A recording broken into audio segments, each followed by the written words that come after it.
USS RADFORD, DD-446, had a life that spanned almost 3 decades and was involved in 3 major wars.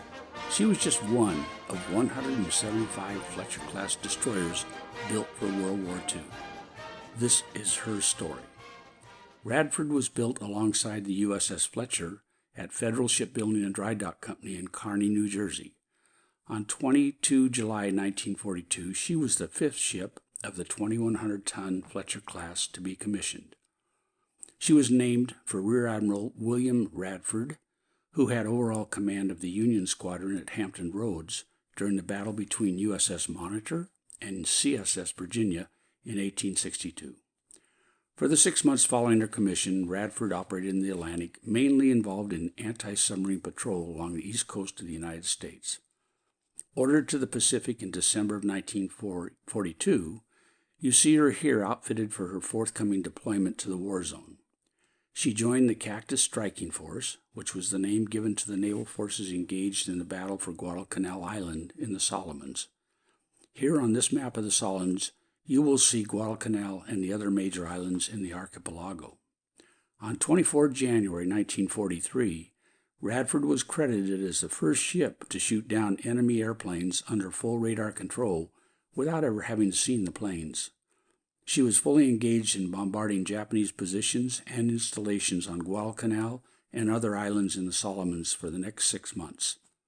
On the night of 5 July 1943, Radford was involved in the surface battle of Kula Gulf. During that battle, the light cruiser USS Helena was sunk by the enemy. Radford, along with the USS Nicholas, were tasked with rescuing survivors from the Helena. During that effort, Radford came under heavy attack 3 times by approaching enemy warships. Helena survivors on Radford's deck actually helped carry the ammunition for the ship's gun crews.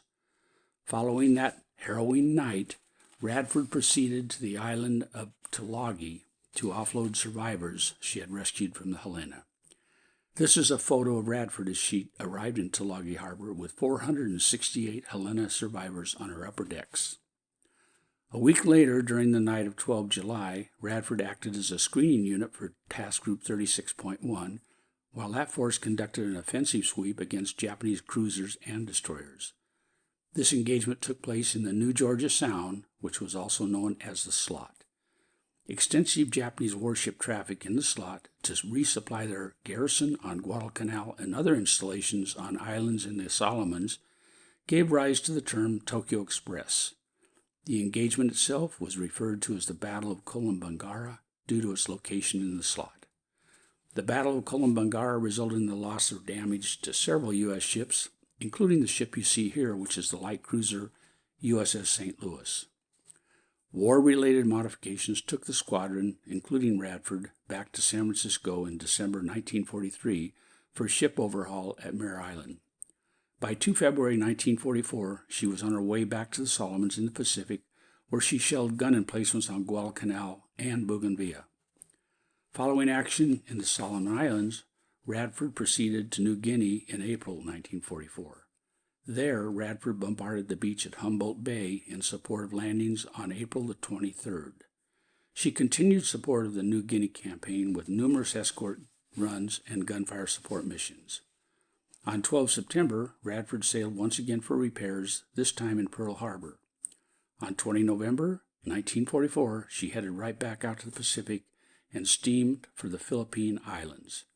Her first assignment after arriving in the Philippines was to support military operations in Leyte Gulf and the landings on Luzon Island. She then proceeded to the other side of the islands to deliver gunfire support on the beaches of the Bataan Peninsula. On 13 February 1945, while maneuvering into Mariveles Harbor to take the mine-damaged La Valette in tow, Radford herself was damaged by a mine. 3 Radford crew members were killed. On 20 February, Radford set sail from Mariveles Harbor in the Philippines for Mare Island on the west coast for repairs. She arrived in Mare Island on 19 March 1945 and remained there undergoing repairs until 30 September 1945. Radford did not return to the war zone and was decommissioned on 17 January 1946.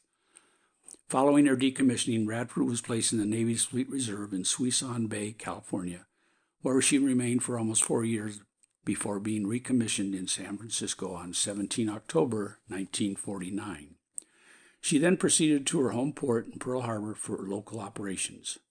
While in Hawaiian waters, she would conduct gunfire support training on Kaho'olawe Island and perform anti-submarine exercises off the coast of Oahu. Here in this photograph, taken from the Radford in May 1950, she has joined Task Force 77 on her way to support the Korean War effort. Radford made 3 trips to Korean waters during the war. She bombarded the areas around Wonsan Harbor and other North Korean fortifications. She also supported amphibious assaults and other land actions on the Korean mainland. She finally returned to Pearl on 30 November 1953 after hostilities had ceased. During the next 16 years, Radford alternated operations in the Hawaiian area with deployments to the Western Pacific, which were commonly called Westpac cruises. In 1960, she underwent a fleet rehabilitation and modernization conversion where the ship received a helicopter hangar for the Drone Anti-Submarine Helicopter, or DASH system, and other armament upgrades.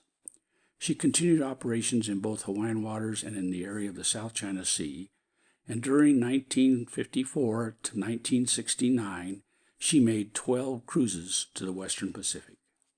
When Radford deployed to the South China Sea, she would perform many duties. On this map, you will see where Radford would provide naval gunfire support along the Vietnam coast in support of in-country forces. She would also patrol the southern Vietnam coastline on Operation Market Time to interdict North Vietnamese boats. In addition, she would serve as plane guard on Yankee Station, working with aircraft carriers during launch operations, as well as take on search and rescue duties in the Gulf of Tonkin. Finally, she would assume patrol duty and electronic surveillance assignments in the strait between Taiwan and mainland China. On every deployment, Radford would experience frequent at-sea transfers of fuel, food, and other provisions for the ship and crew. These transfers were called underway replenishments or UNREPs. Some of the UNREPs were great, as seen here where Radford is alongside the USS Constellation taking on fuel, but others were quite challenging and terrifying due to rough seas. On each deployment, the crew looked forward to a special rest and relaxation port visit, which was usually in Hong Kong. An interesting side story about Hong Kong centers around a lady named Mary Sue. Mary Sue would contract to paint an entire Navy ship while it was anchored in Hong Kong harbor. But because Navy regulations prohibited paying foreign nationals in cash for work accomplished on the ship, Radford would save spent brass shell casings and use them to procure Mary Sue's services. Upon arrival in Hong Kong, Mary Sue, or one of her lieutenants, would come aboard and work out a deal to paint the ship. However, it isn't the ship painting that makes the story interesting. Rather, it is the story about Mary Sue that makes this so special. Mary Sue's painters were all women. The reason is Mary Sue ran an orphanage that protected Hong Kong's young girls. She would bring unwanted or abandoned female children throughout Hong Kong into her orphanage and raise them until they could survive on their own. Most of the children, when they were old enough to work, would join the ship painting crew. As workers, they were paid a small wage, but this was put into an account for them, which they would receive in full upon reaching adulthood. After that, they could continue to stay with Mary Sue or make their own way in the world. Naturally, Radford's favorite port was her home port, Pearl Harbor. Here she is returning from her 1969 Westpac cruise. And here you see her at home, tied up at Bravo Pier with the other ships in her division. Radford was sent to Mare Island and decommissioned on 10 November 1969 to be sold for scrap. Here she is making her final cruise passing under the Golden Gate. And that is the story of USS Radford.